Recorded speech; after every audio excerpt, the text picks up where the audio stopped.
In this video, we'll walk you through the new UI in the OKR module and show you how these changes help you work faster and stay focused on what matters most. Navigation between module screens has been moved to a dropdown in the top left corner. This gives you more space to work with your OKRs, so you can focus on your data without unnecessary clutter.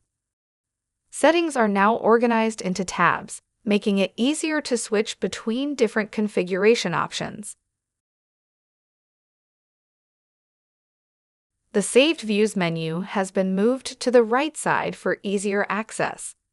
Here, you can quickly switch between saved views or access your favorites, helping you jump straight into the perspective you need. All creation actions are now grouped in the Add menu. Here, you can create a new objective or strategic theme, or link any existing OKRs to your box if they are not displayed yet.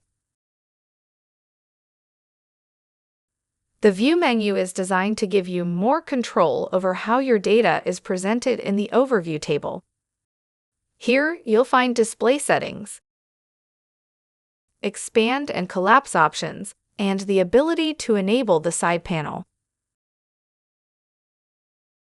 To customize the table, click the plus icon on the right to add or hide columns.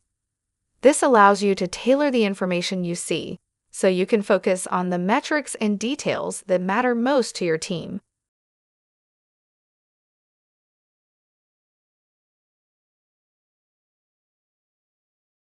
Filtering along with import, export, and sharing options has been consolidated on the right side.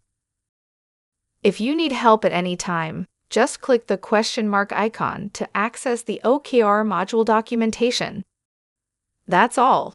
With a cleaner layout, centralized actions, and more flexible views, you can manage your OKRs more efficiently and stay aligned with your goals.